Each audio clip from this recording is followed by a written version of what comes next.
Welcome, everyone. I'm Sherry Wheelock, the President and CEO of Special Olympics Florida, and I'm happy to be here today to speak with you on how we're going to get back to play in a safe way together. With that, I want to first congratulate everyone for their commitment to their personal fitness during these tough times. It has been inspiring to watch you all online, as well as hear from you about how you've continued to ensure you are staying fit. I am also pleased to say that it's your passion for your sports that has inspired us to make sure we have these protocols in place and get training started as soon as possible. And so with that, I hope you enjoy the information today. We're committed to providing not only these types of opportunities in person, but also continue to offer those robust virtual opportunities as well during these tough times and beyond. It is now my pleasure to introduce our Chief Legal and Administrative Officer, Barrett Omley, who's going to share some more insight on the guiding principles behind our getting back to play. Thank you, Sherry. I'm excited to be here today to speak to you all about guidance, guidelines, and new forms we'll be utilizing as we return to play. As you all know, information on COVID-19 is changing daily. We are continually monitoring this ever-changing situation and adjusting our decision-making accordingly.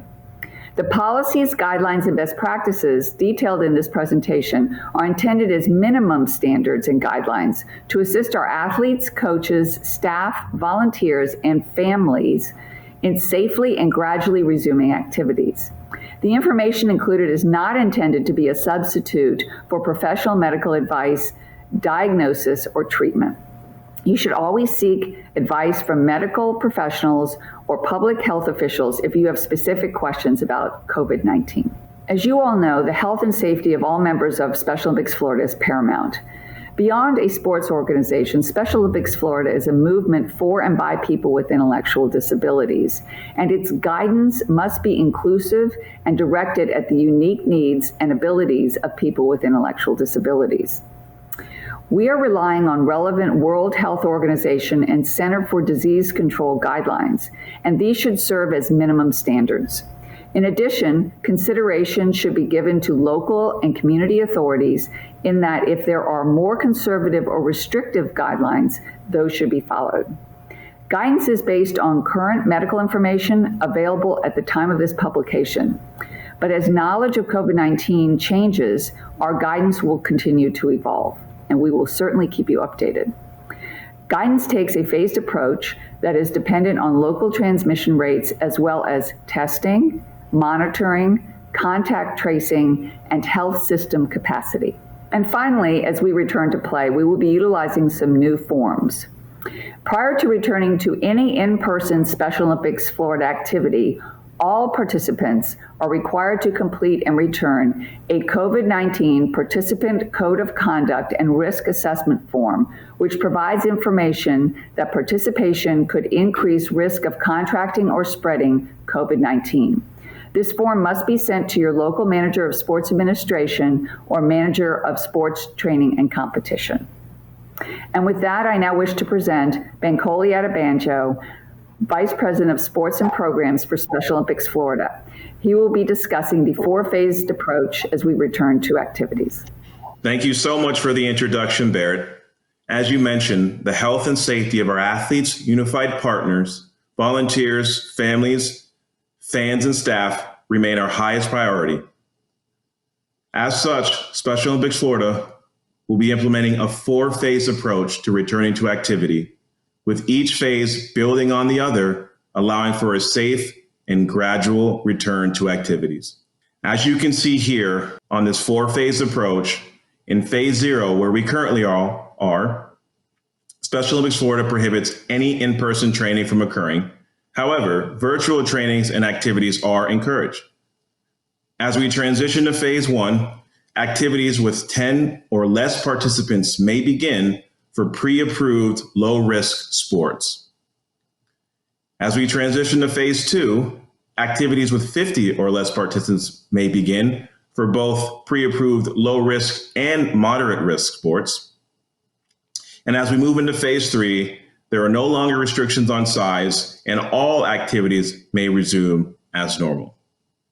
It is important to note that prior to participating in any of the phases, all coaches and volunteers must have completed the Safety and Prevention Measures Training course, watched the Return to Activity webinar, and contacted their local sport administration manager or manager of sport training and competition prior to resuming any activities. It is important to note that it's recommended that those that are at higher risk of COVID-19 do not participate in any in-person activity until phase 3. The fact sheet for who is at high risk can be found in the COVID-19 Code of Conduct and Risk Assessment form. Those who are considered at higher risk for COVID-19 include people 65 years or older, those living in a nursing home or licensed long-term facility, individuals with chronic lung disease, those who have serious heart conditions, people with severe obesity, individuals with diabetes, both type 1 and type 2, people with chronic kidney disease, people with liver disease, people with dementia, and those who are immunocompromised. Many local, national, and international sport associations have begun to offer guidance on how to safely return to play within their sports with mitigation. Each sport is going to present a varying level of risk, and determination of what modifications are feasible will be made by Special Olympics Florida in determining when specific sports may begin. It is recommended that in addition to the minimum precautions detailed within this presentation, that programs adhere to sport-specific precautions and mitigation when resuming activities. Again, all sports and activities must be pre-approved by Special Olympics Florida prior to participation in phases 1 and phase 2. So as we transition into phase 0 for safety measures and procedures, individual training sessions occur at home using athletes' own equipment and training space. All fitness, training, coaching, and activities are done virtually. Athletes, coaches, volunteers, and staff should observe all of the appropriate CDC guidelines on PPE and cleaning of surfaces and environments where applicable, and observe all preventative measures while in public. Virtual participants with COVID-19 symptoms should refrain from participating in activities and consult with a healthcare professional for further evaluation. As we transition into phase 1, for safety measures and procedures, individual training sessions may continue at home to supplement the practice time. Again, at this time, small group trainings with 10 participants or less for low-risk pre-approved sports may begin. Again, as mentioned earlier, it is recommended that athletes, unified partners, coaches, and volunteers with underlying health conditions do not participate in any in-person training or activity sessions at this time. Individual participants should monitor daily for symptoms of COVID-19. If there are any signs or symptoms of infection present, the participant should not attend the training or activity session. Some of the symptoms include cough, shortness of breath, fever, chills, fatigue, muscle pain, headache, sore throat, or new loss of taste and smell. Training group participants may attend training as long as they meet the following. The participant in the training group has had no signs or symptoms of COVID-19 in the past 14 days. The participant in the training group has not had close, sustained contact with anyone who is sick within 14 days of the beginning of the training or activity. Again, and I can't stress this enough, all participants must self-monitor or with the assistance from the participant's caregiver for symptoms of infection daily. The participant should not attend training or any activity if any signs or symptoms of infection are present and should contact their healthcare provider and coach immediately. And finally, all training group participants must have completed and signed the COVID-19 Code of Conduct and Participant Risk Form. Participants who have or are diagnosed with COVID-19 may not participate in any activity until written clearance from a doctor is received. It's incredibly important that training group participants travel independently to training sessions or with individuals from their home environment only. If this is not possible, then all participants should wear a mask while commuting. And finally, upon arrival to a training or activity, all participants will be required to be temperature screened and ask screening questions. A mask must be worn when arriving to and leaving any practice. And to walk us through how to properly set up your training or activity environment, I'd like to introduce Hurley Palou, manager of Unified Champion Schools. Thank you, Bankole. As we prepare to return to sports, we want to ensure that we're preparing, setting up your training and activity environments appropriately prior to hosting athletes, unified partners, or volunteers in this process. As a coach, we want to make sure that you arrive early to the venue to prepare the space. You want to ensure that we're starting off by disinfecting the venue and sanitizing the environment, especially the bathrooms. You also want to put up signage that reinforces proper hygiene procedures, physical distancing, and wearing personal protective equipment. Additionally, we want to make sure hand sanitizer or hand washing facilities are available. Lastly, you will want to set up single entry with screening and single exit areas. We will now walk you through 4 steps that we will take to ensure that we're taking the right screening protocols as we return to sports. Step 1 is preparing your screening area.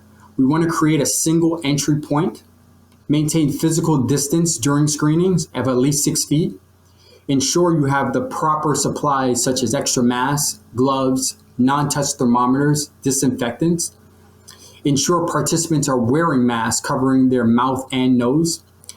Standard infection prevention measures should also be in place with signage. Step 2 is ensuring that temperature measurements are accurate. So perform temperature scans with non-touch thermal scanning thermometers.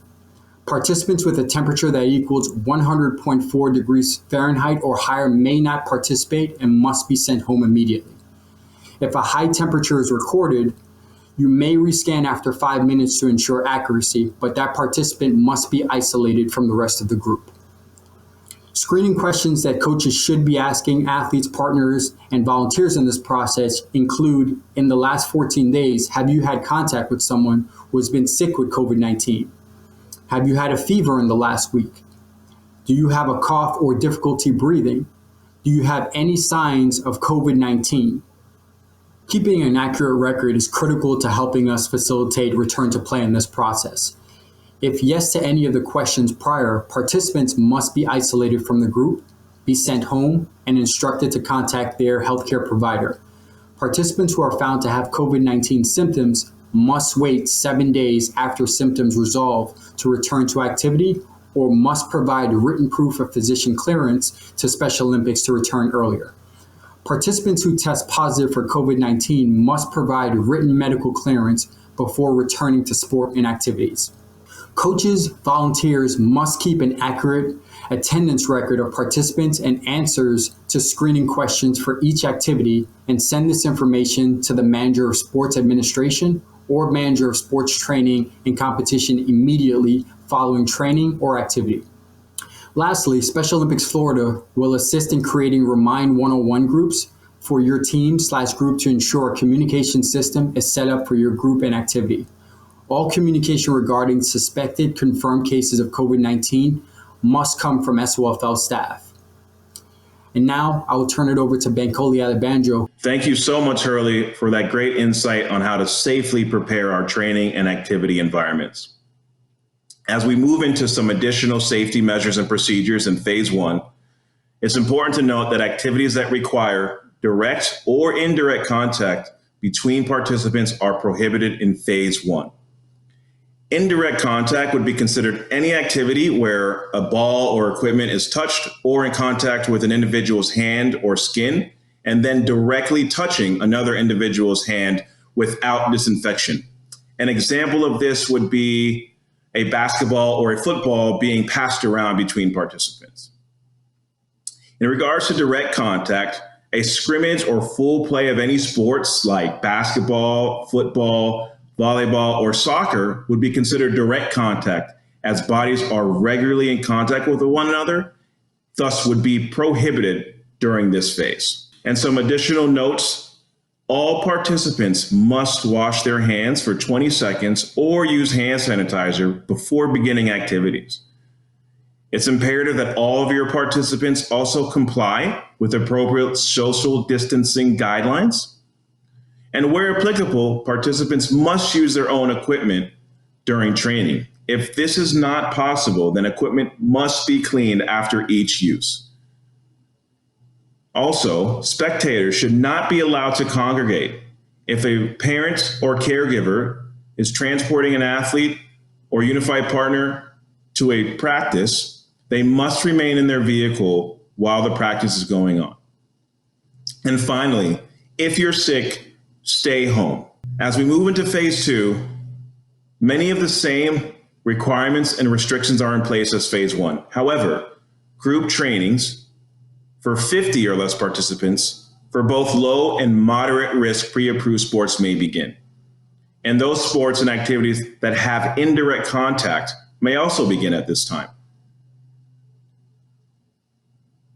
Phase 3, as we transition into this phase, there are no longer activity or sport risk requirements or restrictions. However, programs should and must continue to incorporate current medical preventative measures into the health plan of participants, and sports and activities with both direct and indirect contact may occur at this time.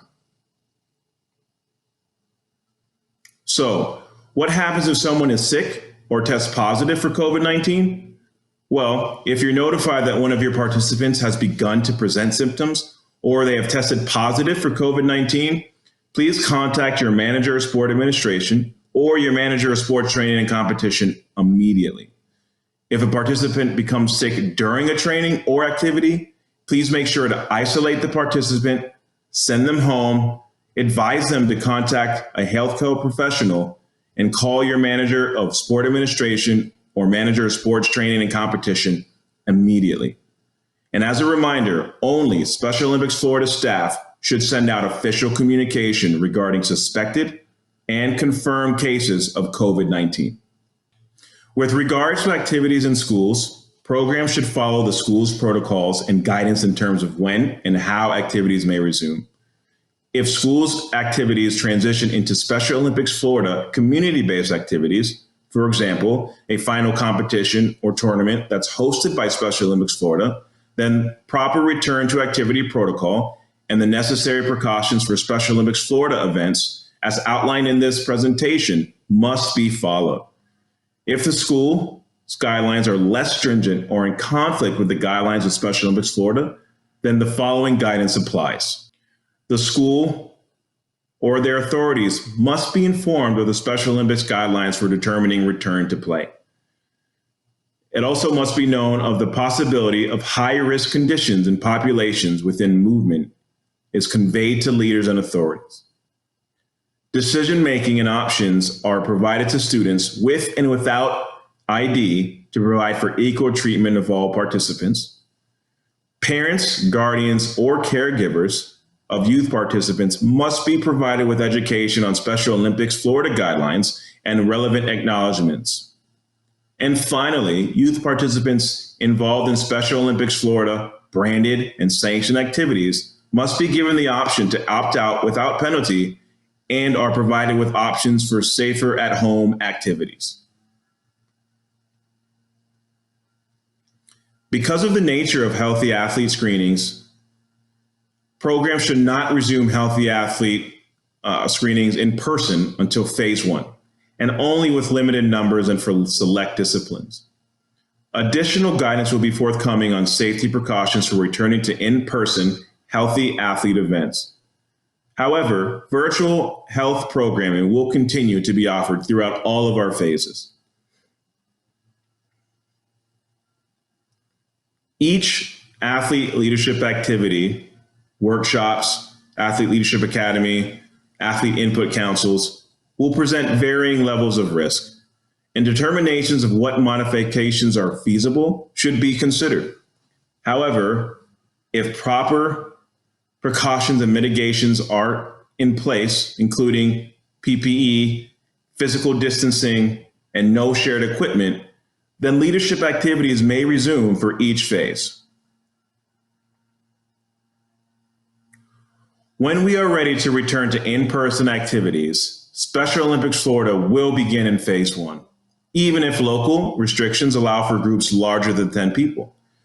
This will allow all of our participants to acclimate themselves with new program environments and for our program leaders to successfully implement safe protocol in smaller, more controllable environments. Please note that Special Olympics Florida will provide all official notification in writing informing when programs can move from one phase to another. Until written notice is received, local programs must operate in their current phase of activity. Throughout the presentation, we've discussed the importance of PPE and having the appropriate equipment at your site. Here to provide some more insight on PPE and how to get your equipment is our Director of Health Programs, Jennifer Miller. Hi, everyone. I'm Jennifer Miller. In regards to PPE and equipment procurement, all in-person programs are required to have the following PPE and other equipment on site: extra masks, disposable gloves, non-touch thermometer, hand sanitizer, disinfectant for equipment and surfaces, signage regarding social distancing, screening protocol, practice log, and COVID-19 Code of Conduct and Risk Assessment Form. Special Olympics Florida will provide coaches and volunteers with return to play kits, which will include all necessary PPE, signage, and safety materials needed to resume training and activities. In order to receive the equipment, coaches and volunteers must complete the Special Olympics Florida Prevention and Safety Measures training, view the Special Olympics Florida Return to Activity webinar, and contact their manager of sport administration or manager of sport training and competition. Regarding mask and face coverings, participants are required to bring their own masks or face covering. However, disposable masks should be on site should a participant forget their own. When worn, the mask or face covering must fully cover a participant's nose and mouth. Athletes and unified partners, when not engaged in sport and exercise, they must wear their mask at all times. Coaches and sport volunteers. Coaches and sport volunteers must wear a mask or face covering at all times if coaches or sport volunteers are demonstrating a skill, practicing in a sport or exercise activity, or leading an activity without vocal instruction or physical contact. They may remove their mask temporarily. Regarding expired athlete medicals, recognizing the challenges of scheduling physical examinations, athlete medicals that have expired between March 15th, 2020 and October 31st, 2020 will have a new expiration date of November 1st, 2020, provided the athlete do the following: has not had any major changes in their health status since their last valid Special Olympics medical, have not been infected with COVID-19 virus, as this would require medical clearance, do not experience any of the following symptoms at rest or during exercise: difficulty breathing, chest pain, shortness of breath, loss of consciousness, lightheadedness, dizziness, visual changes, headaches, cough, skipped heartbeats, irregular heartbeat, or any other unpleasant physical symptoms. If an athlete reports any of the above, they should have a full pre-participation medical exam and new medical form submitted prior to participation in sports and activities. Best practices and additional considerations: maintain physical distancing, ensure no shared supplies, wiping down all shared equipment frequently, provide constant reminders about hygiene, standard infection prevention, physical distancing, and PPE, avoid activities that require close contact, and ensure participants are wearing face masks. On the next slide, Bankole will talk about the resources page on our website. Thank you, Jennifer. As you can see here, we have created training plans that will help prepare you when you return to the field. Our goal is to have, in the next few weeks, a landing page for all of our sport-specific guidelines, protocols, and training resource available for you to access. In the interim, should you have any questions at all, please make sure to connect with your local sport administration manager or manager of sport training and competition for any questions. We thank you so much for joining us, and we wish you well.